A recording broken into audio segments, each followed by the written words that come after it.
So I am off to Westminster, the Houses of Parliament, to meet with Carolyn Harris, who is an MP who is very, very active in establishing some rights for women within the workplace to do with menopause. So lots of interesting things happening in the news lately, with Channel 4 actually introducing a menopause policy.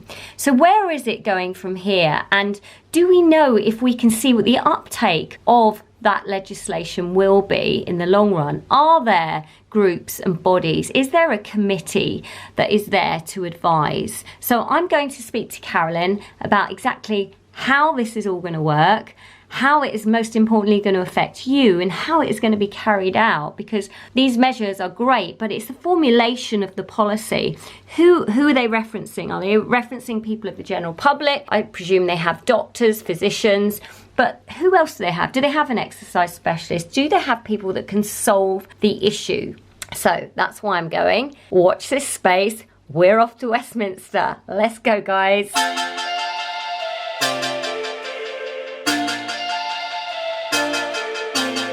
So here in London, in Billingsgate, and guess what I am? The influencer marketing show. A little bit of a stop off. I've come to meet a really good friend of mine who is in influencer marketing, a really sensational subject if you're a YouTuber, which is where I'm aspiring to go. However, we're going to go for a quick lunch and a quick coffee, but to get here was a nightmare. The traffic, didn't know where I was going, but finally I've got here and just waiting for her, and cannot wait to catch up. Okay guys, so here I am, very near the Houses of Parliament. I'm going to Populous House, which is down here. You see the river is just over there. You've got Westminster Bridge, and then Big Ben, surrounded in scaffolding, which is really, really disappointing for all of you that are overseas. But yeah, I'm really looking forward to the interview. Lots of buskers around, absolutely teeming with tourists.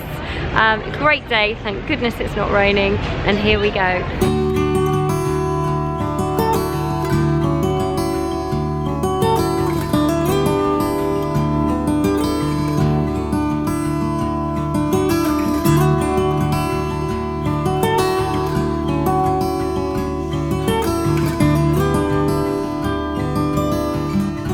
Everybody, I'd like to introduce you to Carolyn Harris MP. We are here in the Houses of Parliament, I believe. I'm a very lucky lady to have Carolyn next to me, and she's going to give us a brief overview of what she is all about and what she has achieved so far.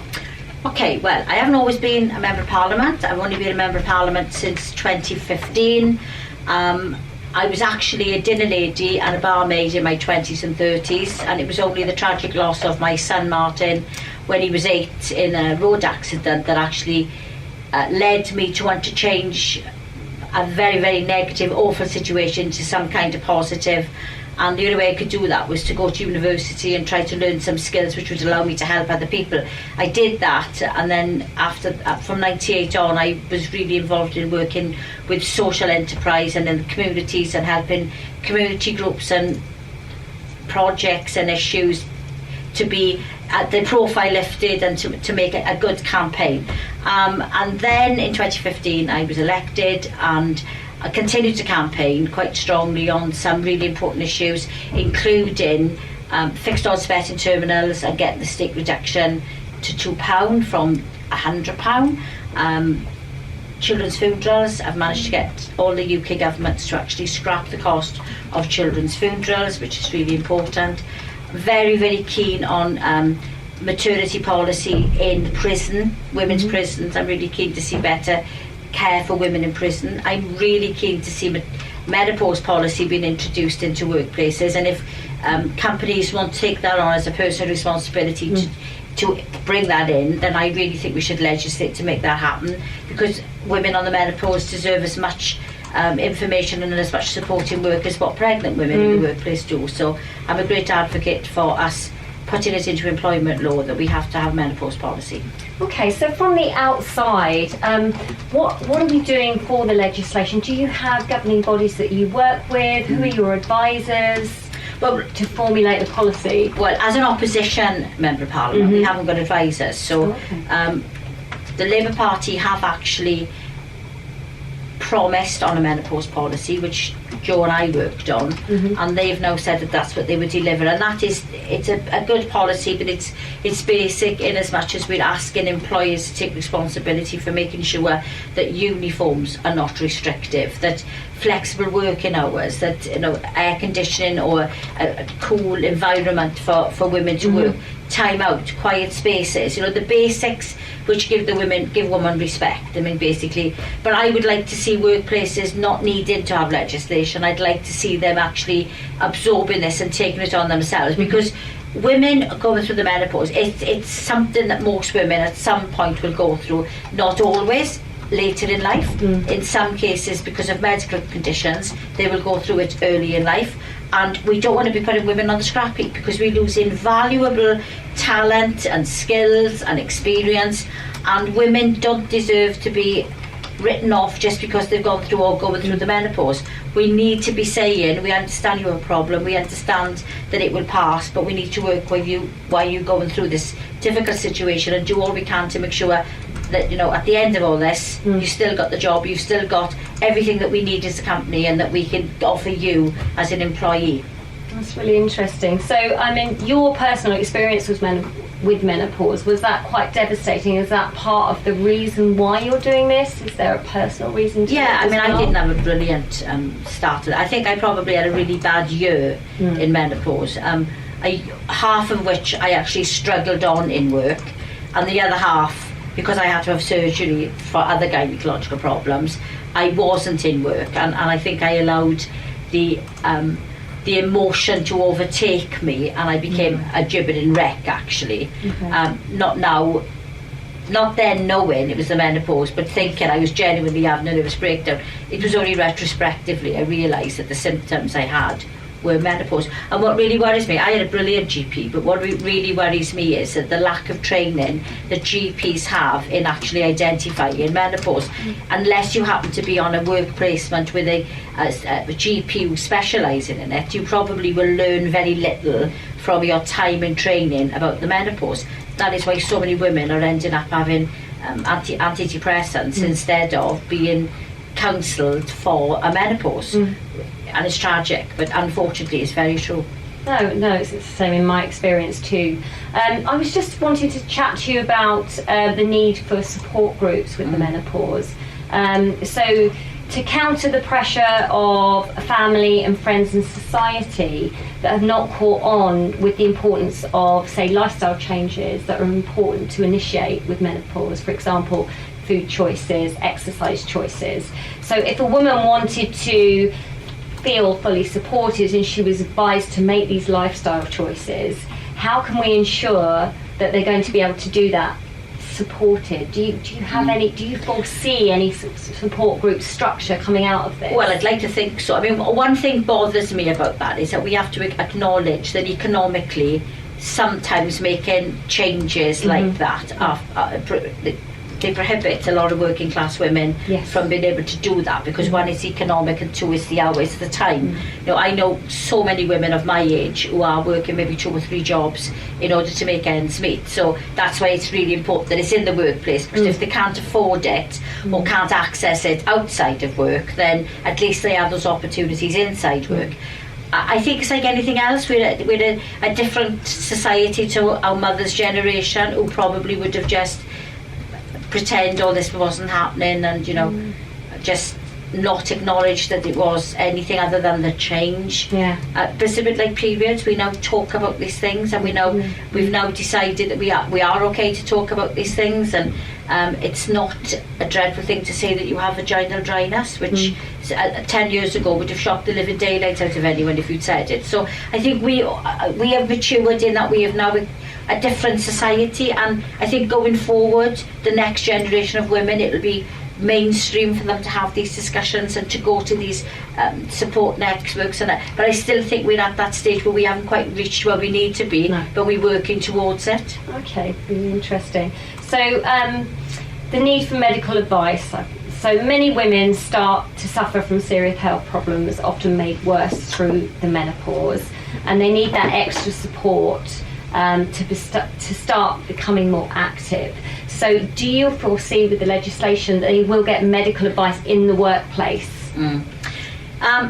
I suppose it's going to depend on the company, isn't it? If you've got a small company where they haven't got the facilities to actually have an on-site doctor, that'll be different, or an on-site nurse. But I'm sure that's a resource that could be brought in and should be brought in. Bigger companies should take responsibility for this. I know John Lewis have got quite a proactive work welfare programme where they don't actually identify menopause as a specific, but they look at the whole. So there may be different symptoms which will be the menopause, but they actually provide for the whole, which I was quite impressed with, and I met them last week.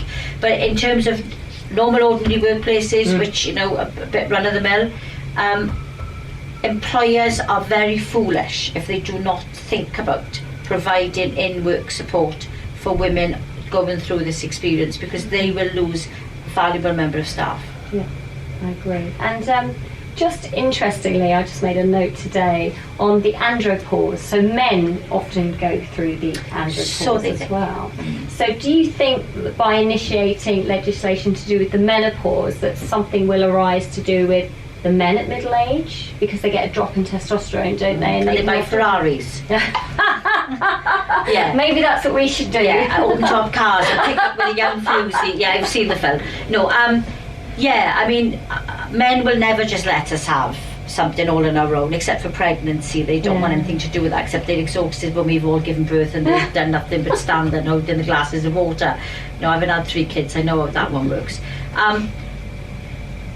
I think men are getting better at acknowledging that women have this, and that the best way to deal with it is to support us. I mean, I can remember times when you wouldn't have said period in front of a man. I can remember my first period and my mother being in work, and back in the day you needed sanitary belts and sanitary pads. I could no sooner go to my father and say, can I have money for this?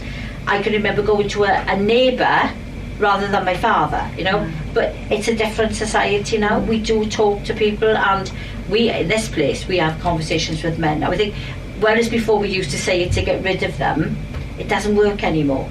So they stick around and have that chat with us.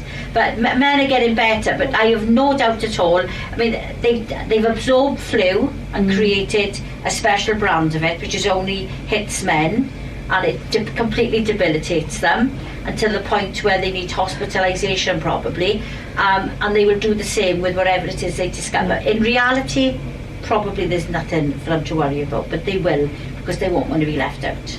I was just wondering what the uptake would be on the menopause support with legislation if it comes in. So, for example, going for male maternity leave with the social stigma that comes with it.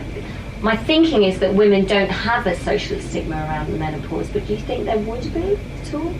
No, I think not now. I mean, there may have been, but not now. I mean, I think now women are understandably talking more about the situation, because we do talk about things. We didn't talk about people being gay 40 years ago. Now it's nothing, when it's one of those subjects that's coming to the point where it's becoming the norm. But we're on the cusp of it becoming everyday conversation, and it's still being a taboo. It's not a taboo subject. It shouldn't be a joke unless we choose to make it a joke. I may say, I got flushes, I can say that, but I'm not having anybody else tell me that I'm having a flush. So we have to take ownership of it. So if we want to joke about it, that's fine, but we're not going to be laughed at.